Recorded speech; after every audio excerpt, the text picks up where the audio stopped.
as founder of Let Kids Be Kids, what is your concern with this draft framework that the Ministry of Education's put out?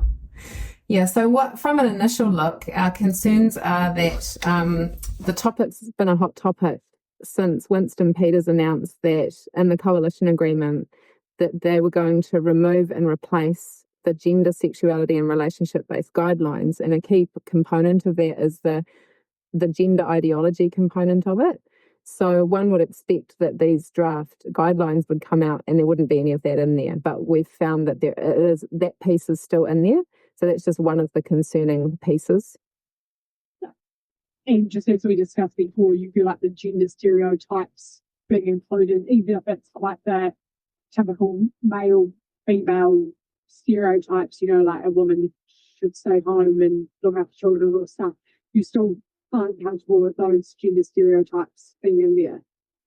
It's not really about the gender stereotypes, those gender stereotypes, because most people know that boys can put a dress on and are still a boy, and that girls can play with trucks and they're still a girl. So the ideology behind what they're pushing with stereotypes is leading to the message that children could be born in the wrong body, which is causing distress. And the issue around having that information still in there is actually bigger than whether you agree with that or not. It's actually around parental authority, and it's around whether there is transparency in the school system where parents have a concern and they're asking for this information, if they can get the information in order to have the knowledge to opt the child out. Okay, so with this framework, is like you assume that it might not reflect what's actually happening in the classroom. Yeah, so the guidelines are just a guideline, and they're also not compulsory at the moment by law, which is where there's confusion, where teachers are telling parents that they must teach it when actually we have an Official Information Act request, and some people who know this know that there isn't actually any compulsory topics that could be taught. Yeah, so this is really about parental rights and authority to know what's being taught in school, and that they do have the right under the Education and Training Act to opt the child out, but parents haven't been given full information. So the gender ideology is just one of the concerns, as well as, age and appropriate content and lots of different things. But the real point is that parents should have the right to choose on this topic for their children more than any other topic in the education curriculum, because people have different views on what is true, what is biologically correct, and what is politically ideological. And they do have that choice, but law group has to do that. Some parents might not know they've got that choice. Yeah, they know that they've got that choice. What they want to have is informed consent, informed knowledge before deciding whether to opt the child out. So they want to know whether what's being taught in class is adherent to their values, morals, and biological beliefs. So it's not being about anti-anybody. It's about what do you want your child to know and not know in the system that you might not agree is even correct. What parents are finding when they do ask is that a lot of schools aren't forthcoming with this information. They actually say, due to copyright and due to intellectual copyright and privacy, we can't give you that information. Now, nowhere have we ever not seen what our kids are taught at school. So that alone, that lack of transparency alone, is alarming for parents when it is about the topic of sexuality. And when we know that we're in this situation where children are being told that they could be born in the wrong body. And this is where the stereotyping goes too far, is when children now are thinking that they're born in the wrong body because they're a boy, but they like to put a dress on. And they're not born in the wrong body. They just are a boy that likes to put a dress on. Yeah. So going back to this latest frame of it, there's still some concern there because of the initial words you've seen. Do you want to go over your key point around the 12 years of age? It talked about, I don't have it in front of me now, but it talked about sexual orientation as well as other things. Can you cover why you don't think that should be there for that 12-year-old age group? Yeah, so for the 12-year-old age group, and I'm just looking at my notes here, the new... Look at the camera when you can. Okay. The new guidelines include for 12-year-olds the topics of sexual attraction, sexual orientation, healthy sexual activity and the age of consent. Now, how can a 12-year-old have a healthy sexual activity? Because the age of consent is 16. And what the concern is that in the current curriculum, the way they're teaching about consent is potentially opening the door for children to be burdened with the decision of consent at an age before it's even legally consent. And what that could lead to and has led to, and there's an article in the Herald in 2022 where a man was given an easy sentence because he said that the 12-year-old consented. Now, why are we burdening children who actually can't consent by law to this? So that the topic of consent, we can't tell from the guidelines that they've drafted how they're going to teach consent.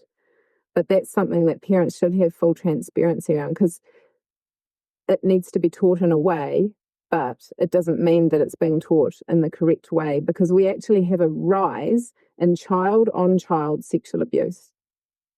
It's children abusing each other, and it is indicated that that is happening because they're getting sexualized through education online too early. Mm. Obviously, some people would say, this is there to help children learn what's appropriate, what isn't, but there is a rise in children accessing porn. You might have seen some of the consent subjects. It talks about, wear your hoodie as a way into consenting. Yes, you can, no, you can't. And then as time goes on, the information changes by age. Are you comfortable with those subjects in a progressive consent education, or are you telling me that despite the framework say you still don't know how schools might be teaching it, and that's the problem? And what's in there for consent? Are you comfortable with, or no, because it's not clear enough? Well, there's some videos that were funded by New Zealand On Air that are a suite that are used in schools at the moment. And one of the videos is about consent. And he says, as long as you're all right with it, then it's okay. And those are available for children in junior high school, so well before the age of consent. So it's partly about this. Sorry, what was that? Do you think the consent education is too soon in this framework? It would need to be looked at with the eyes of parents and people who are dealing with the children at the other end of this, not just the so-called experts, with the exclusion of parents. And it also always needs to be clear to parents that this is not a compulsory topic and that they can opt their child out. So it's about the parents being responsible for this part of their education more so than the state. Yeah. And just finally, I guess, given this was a consultation period, you talked earlier, I feel like you have concerns about the consultation because you trust it already low. Do you have any message for the Education Minister on this from your kids' business? Yeah, so the message to Erica Stanford, the Minister of Education, is just to listen to the parents. So the ERO review report that came out last year, it was very much angled to being suspicious of parents that are questioning the current content that's in class. But parents have a right to be suspicious because they're the ones dealing with their children and the fallout from it. So there is a real concern. There's a real concern that there is a push to not have parents being fully involved in this. Most parents want the best for their children, and most parents are having these conversations outside of the classroom. There's a narrative that parents don't know and shouldn't be the right person to talk about sex ed and aren't talking about it. That's incorrect. So it's based on flawed logic. It's not based on truth. And parents have the right. Parents are the children's primary caregivers and educators.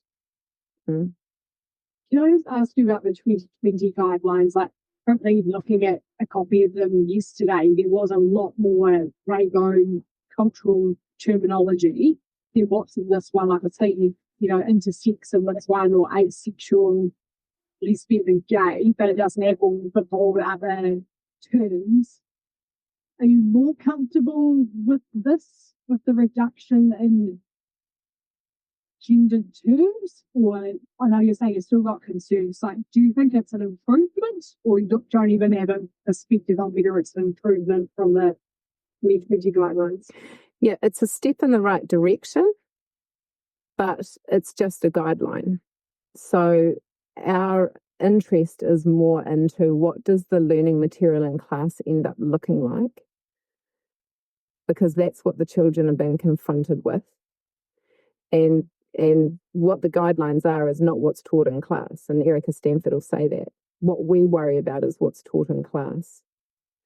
Yeah. So the other thing on that is that the current draft is saying that the new guidelines won't be out until 2027, which means that it's only 2025 now. So we're still in this, I would wonder whether it's no man's land or whether the status quo is going on and we're still using the current content, which is the concerning content. So we've got a long way to go before we see a positive change. It has been told to refer back to 2007 curriculum and not the 2020 guidelines, so I can see how you still concerned some schools might be doing it, even though they've been told not to. Yes, well, Sexual Wellbeing Aotearoa, which says that they have their sexuality education resources in 50% of schools, their message currently is to keep using their content. Now, their content is the stuff that a lot of parents are concerned about, and some schools won't teach. But they're saying keep using it. Why? Well, they're making money out of this.